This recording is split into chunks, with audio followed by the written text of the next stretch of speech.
know that you were glad to hear that. Our keynote speaker today, of course, is no stranger to innovation.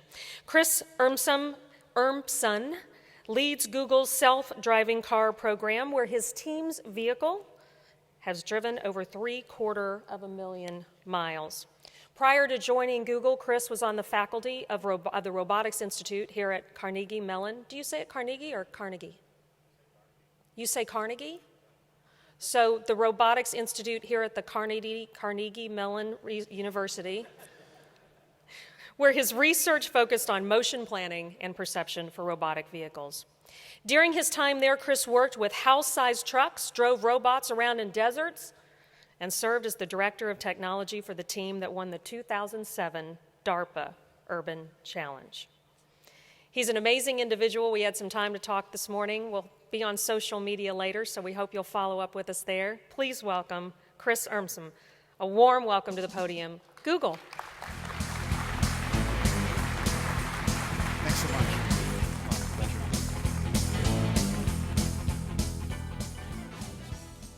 So good morning. It is a tremendous privilege to be here talking to just a room full of people that are doing amazing things to make our roads safer and more efficient and better. My team's mission is to improve people's lives by transforming mobility.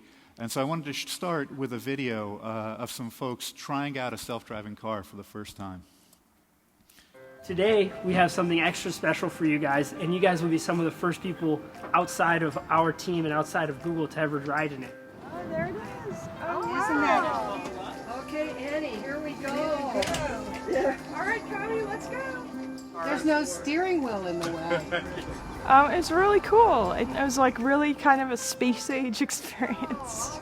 You said relax. You don't need to do nothing. It knows when it needs to stop. It knows when it needs to go. What she really liked was that it slowed down before it went around a curve and then accelerated in the curve. She's always trying to get me to do it that way. That's the way I learned in a high school driver's ed.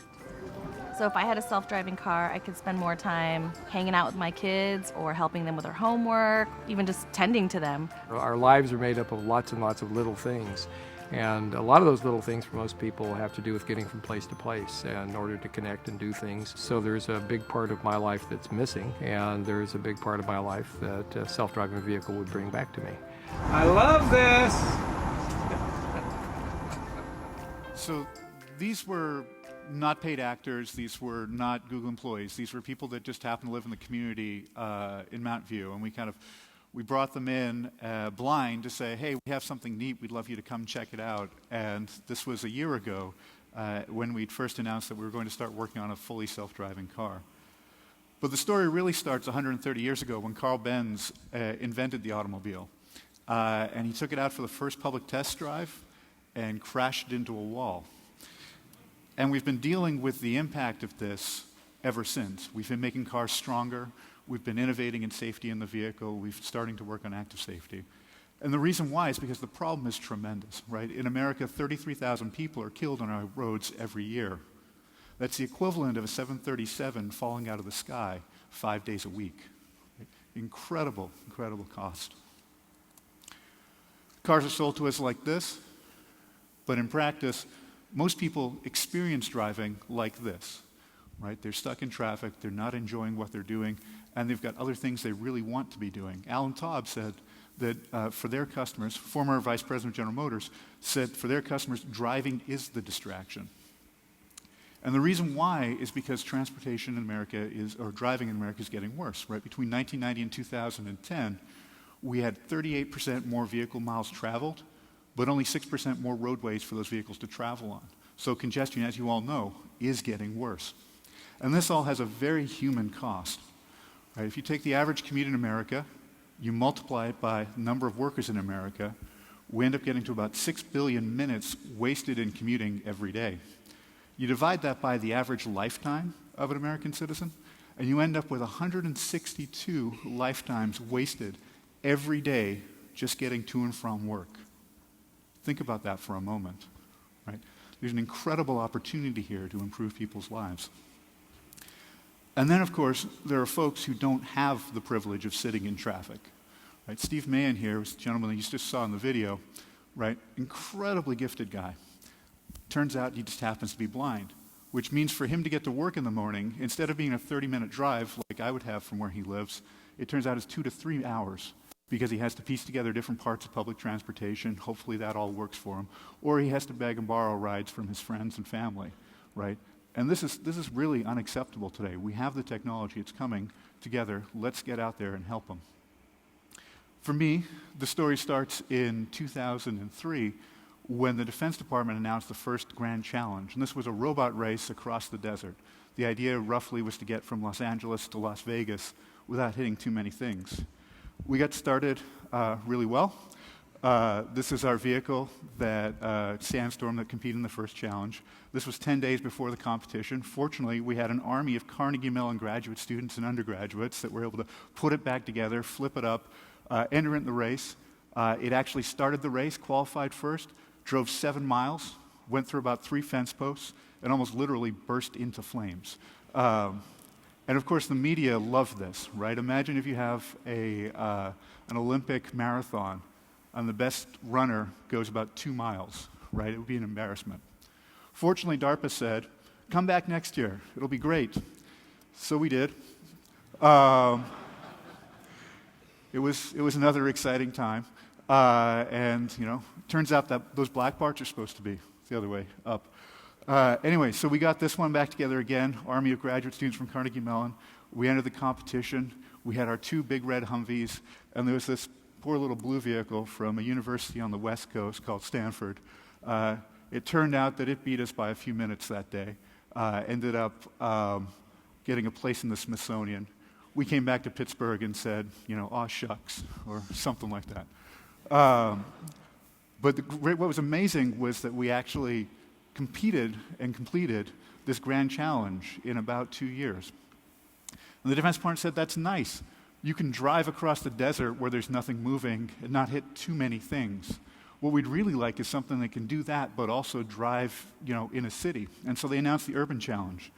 And that competition looked a lot like this. This was from the Carnegie Mellon vehicle, Boss, driving around. The cars that have kind of the stuff on top, those are the other robot cars. That was MIT. The cars that are kind of breaking the rules and cutting through the intersections when they shouldn't do, those are the human-driven cars that were out there to create traffic. And so this day, the vehicles had to drive 60 miles.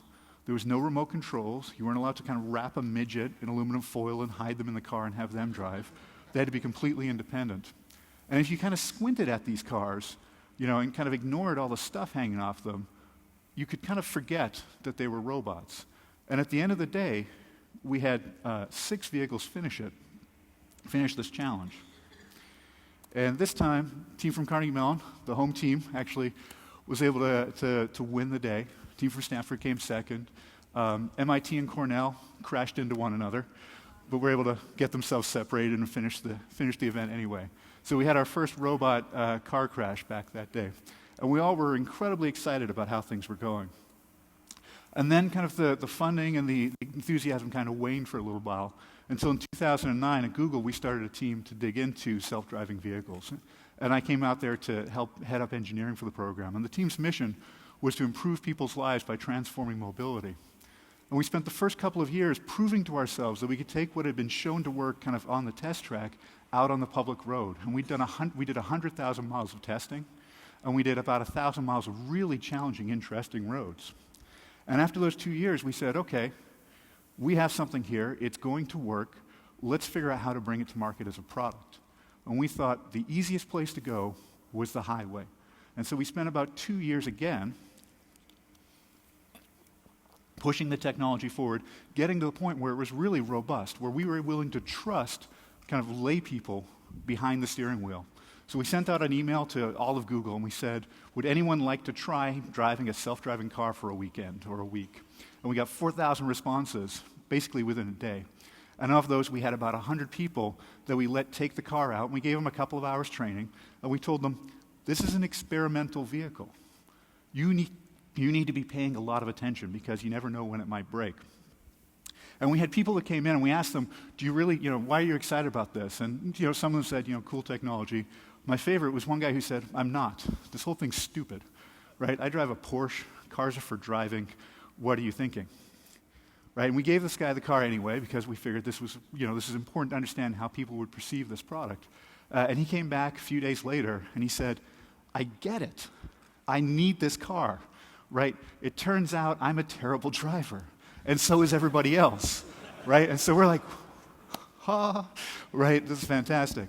And so then we started to look at what was happening in the car because we told these employees, this is about learning about a potential product. We want to understand what people are going to do in the vehicle. And this is where we got a little bit worried because what we started to see was people, despite having a couple of hours of training, despite being told you can't trust it, they did, right? And we've seen this pattern over and over again. We'll get anyone who is kind of anxious about the technology in one of our vehicles, we'll let them kind of see it work for 15 minutes, and suddenly it becomes, oh, that's all it does? It just drives around? I don't know what really they expected. But we saw enough from this that we were kind of faced with a challenge now. People are doing things in the car they shouldn't be. Do we ship this product anyway? Do we spend time trying to make the driver do the right thing? Maybe we electroshock them when they look away from the window or something. Or do we go back to our mission and try and improve everyone's life by transforming mobility? And we thought about it from a mission point of view, but we also thought about it from a technical point of view. And with that broader goal, would we be able to get to a fully self-driving car going down the path of building a driver assistance system? And so this is a simplified graphic showing when the car is working properly on the vertical axis and when it's doing the wrong thing on the horizontal axis. And so your normal car, not going to hit the brakes for you, not going to make you avoid an accident. It's all up to you. If we were going after a driver assistance system, we might put some technology in the car that has a capability like this, and we'll pick an operating point somewhere like that, right? And this maybe this bit of technology, when activated, will avoid half the accidents that you were going to get into. That's pretty miraculous, right? If we could cut driver accidents in half, wow, we should definitely do that. But if we really want to get to a fully self-driven car, that's not going to be acceptable. We need a performance curve that looks something much more like this. And we need to pick an operating point way up here somewhere. And it turns out getting from that one performance curve to the other means new technology, means new capability, means the system isn't really going to be the same system. And so you're not going to be able to get a bridge from one to the other very easily. And thinking about this kind of a little differently, a driver assistance system might have to take corrective action kind of once every 100,000 miles, kind of order of magnitude, because that's about how often, in average, people get into accidents across mixed driving. In contrast, a self-driving system needs to make the right driving decision maybe 1,000 times per mile. So there's 8 orders of magnitude difference in kind of the performance requirements for the system. So they're really very different kind of systems you have to build. But at the end of the day, we said, the right thing to do was to stay true to our mission and bump to that other technology curve. And so we started pushing towards fully self-driving vehicles. And if you think back to a slide or two ago where I showed the scene of the car driving on the freeway, it's a completely different environment than the city driving. So here we've got traffic lights, we've got cars going every which way, we've got a railway crossing, and City Mountain View engineers are not Pittsburgh engineers, but I don't know who it was who decided to do this in the roadway. We should have a chat with that person. Cars don't do that, right? So it's probably 100 times more difficult than freeway driving. And so we went back to the drawing board and we said, what does the car that is fully self-driving, what should it look like, how should it work? Because when you have a car that, where there's a driver behind the wheel, if some of the electronics fail, the driver can always kind of apply their muscle and provide the steering input or provide the brake input. In a fully self-driven car, that's not the case, so we have to design redundancy into the system from the ground up. But furthermore, vehicles that today are designed around the driver, right? They have a steering wheel, they put special stitching on it so that you can feel that. The engine noise is engineered. All the HMI around the driver is there for the driver. So we had the opportunity to go back and rethink that. And we started kind of doing all of the typical automotive engineering things, designing safety structures, designing sensor equipment for the vehicle. And over the last year and a half, we've been really pushing the vehicle through its paces so we can understand reliability and all of the test process that kind of a normal vehicle would go through. And we're pretty excited about where we are with that. The car itself, of course, the big focus is on making it drive. This is a scene from the freeway a number of years ago, and it's a straightforward environment, right? We really just need a geometric understanding of the world, where the other vehicles are. There's a lot of open space to work with. If you compare this to an urban scene, right, completely different environment. We have to deal with cyclists, cars, buses, trucks moving all different directions, traffic lights. It's a really hectic world. And once you get through the point that that's mastered, they start moving the world on you. And you have to deal with construction. And you still have to deal with other people moving through that construction. You still have to yield at intersections appropriately. So stitching that all together becomes an immense challenge. We have to understand the differences in the world. So it turns out a car with blinking lights on it, probably a police car, and you can move around that. But contrast that with a school bus where the blinking lights are still there, but now you actually have to wait for the school bus to get out of the way. You're not allowed to pass it. And when a cyclist puts out their arm, you need to understand that that means that they're trying to make a turn signal. And when they do it again, you still have to yield to them, even if you don't necessarily want to.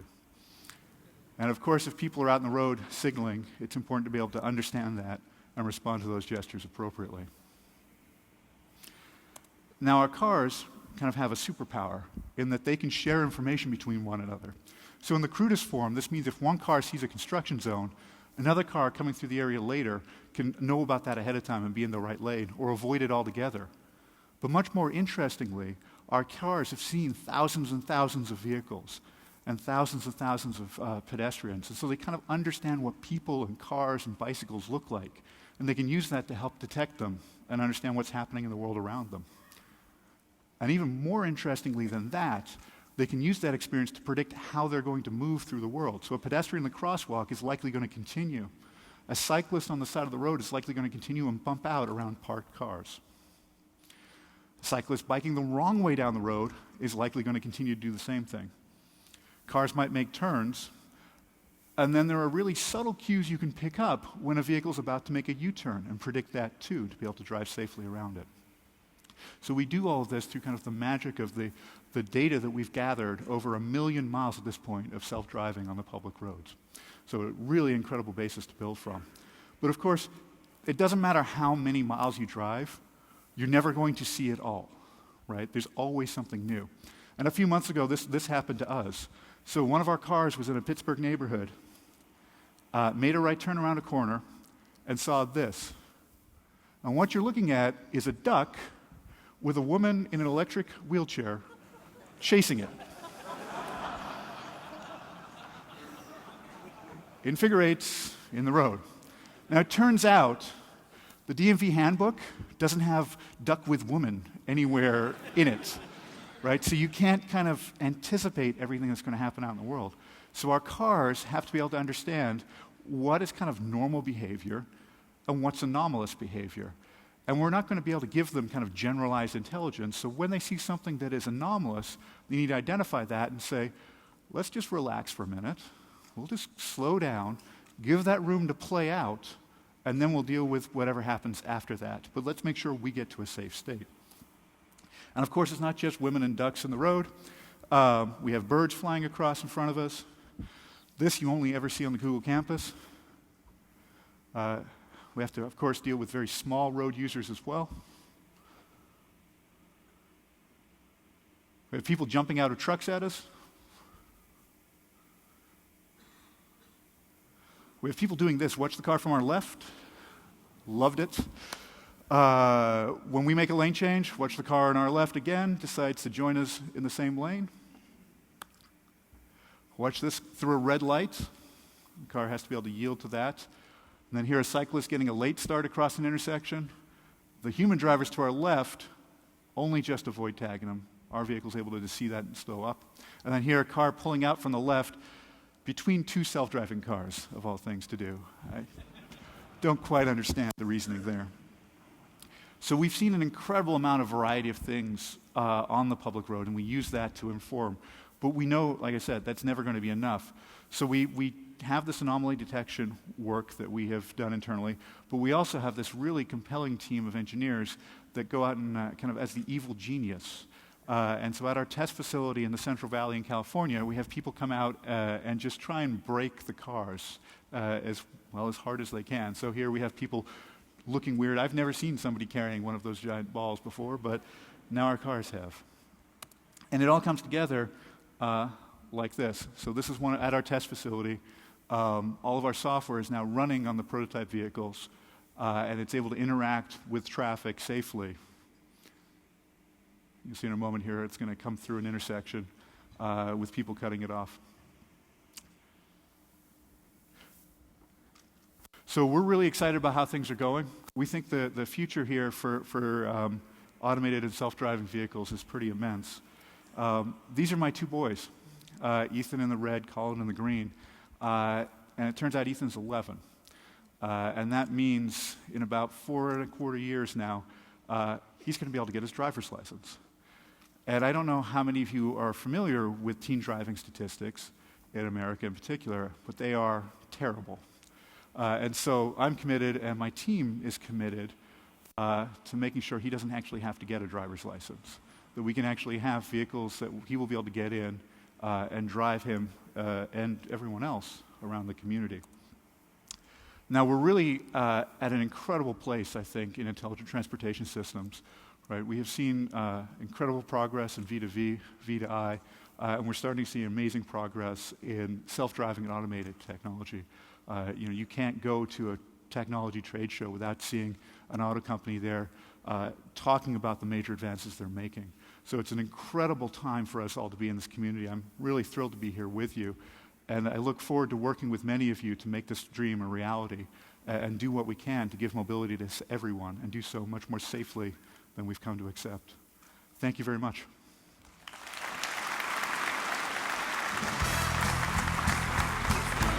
Thank you.